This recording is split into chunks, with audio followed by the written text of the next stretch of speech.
Hello and welcome to our 7-8 minutes of weekly Torah Talk. Our guest today is Rabbi Elie Kaunfer, co-founder and executive director of Mechon Hadar. Hello, Eli. Thank you for being with us. My pleasure. Our Parsha is Devarim, the first Parsha of the book of Devarim, Deuteronomy. This book is also called Mishneh Torah, the second law. That is because this book is all about Moses, repeating the Torah. The people of Israel are still in the desert, but Moses essentially summarizes for them for the last time the events of the last 40 years and the laws given to them by God. What Rabbi Jonathan Sachs described as a mix of history, law, recollection, and anticipation.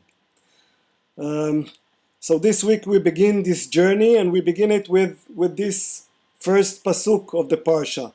אלה הדברים אשר דיבר משה אל כל ישראל בעבר הירדן, במדבר, בערבה, מול סוף, בין פרן ובין תופל ולבן וחצרות ודי זהב. These are the words which Moses spoke to all Israel on that side of the Jordan in the desert, in the plain opposite the Red Sea, between Para and Tofel and Lavan and Hatzerot and Di Zahav. So why do we need all these specific geographic details? Why should we care about the exact place in which Moses spoke to the people? Yeah, well, it's a fascinating question, and the Torah is very interested in exact details, specifically around geography, although in traditional understanding, this pasuk doesn't look at these places as geographical stations only, but in fact as sort of shorthand for some of the problems that Bnei Israel got into in their journey in the Midbar, in the desert, over the 40 years. So some of these places aren't even real, as far as I understand, or this is what Rashi says at some point. Right, Tofel and Lavan, the Midrash says, we've looked all over the Torah, we've never found those terms in the Torah. So it must stand for something else, stand for the complaining around the man, or things like that. And the term di zahav, which seems to reference something about gold, zahav, is also understood sort of as a parable, where it's Moses castigating the Jewish people for turning the gold that they had into the calf, into the golden calf.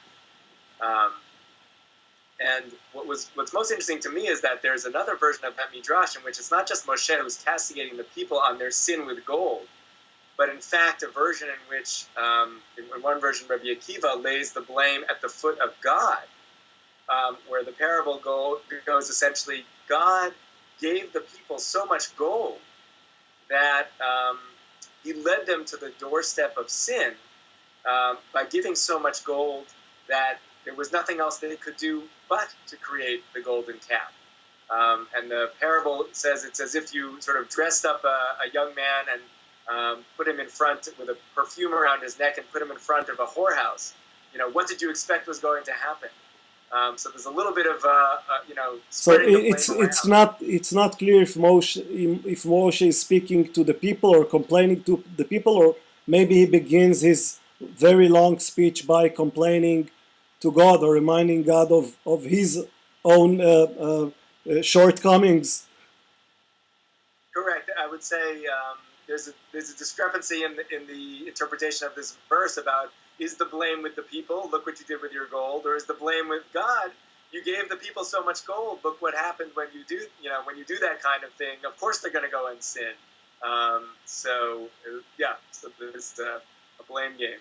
Well, the other things that we have in this parsha, we are reminded of the appointment of judges and of the story of the spies that were sent to tour the land of Canaan, and of some of the wars, the war with Sichon and the war with Og.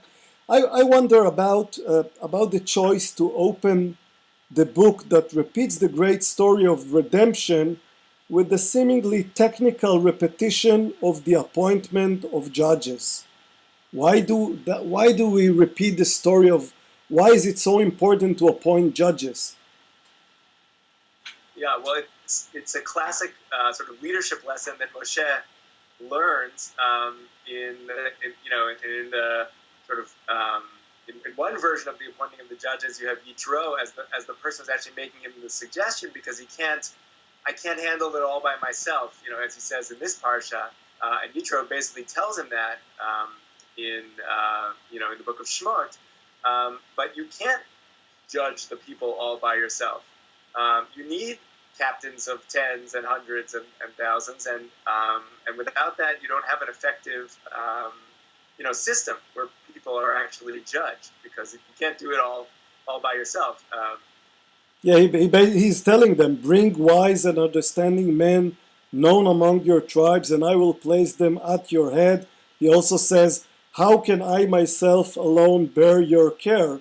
But he's saying this as he's basically saying his farewell to the people of Israel. He's about to leave, so it's a lesson for them about the next leader. Well, there's also a lesson about the next leader, but I think it's also a lesson of how a leader leads, that you can't rely on one single person, even when Moshe is the active leader. The tradition says that this speech was given by Moshe just a few days before he actually died.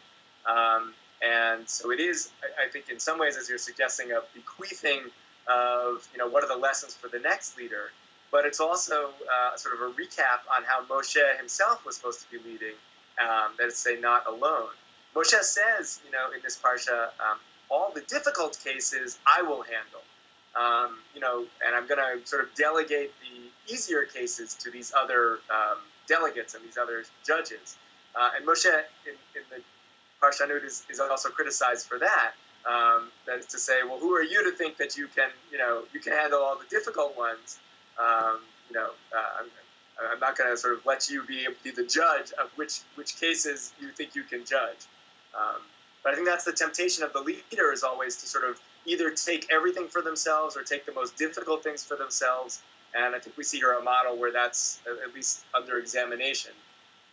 Well, every year when we begin reading Sefer Devarim, I wonder whether this is the most boring book because it's basically a repetition of the other books, or maybe it's the most interesting one because it gives a condensed version of the story of people of Israel, and somewhat different as well. Yeah, and the differences are always interesting to analyze, because only when you retell a story can you see which details are being emphasized and which details are being, sort of put into the background. I mean, even the idea of why Moshe was not allowed into the land, in this parsha, according to Moshe, it's because of the people's inability to have faith in their possibility of conquering the land, and the episode with the spies. Right. Whereas, in a previous telling, it's about just a couple of weeks ago, we heard a totally different story. Right. Moshe hitting the rock. So I think when you repeat stories, you explore some of the details that are changed, and that often tells you some of the mindset of the characters who are repeating the story. And one of the most fascinating things for me in this parsha is that it starts off with the word Elah Devarim. These are the words which Moshe spoke, and the Midrash picks up on the fact that Moshe calls himself I am not a man of words when first being encountered by God. And essentially, here you have an entire book of the words of Moshe and how far he's come. And sort of what's the motivation there? Are you a man of words or are you not a man of words? Well, he kept it all in for 40 years, so now it's all coming out. Right, it's all coming out. We can see that it was not a physical disability that was not able to be overcome. As one version of the Midrash says that, well, compared to you, God, I have no words. I'm not an Ish Devarim. But when speaking to Bnei Israel, of course I could say something. So it also depends on who your audience is, I suppose. Rabbi Kaunfer, thank you very much, and Shabbat Shalom.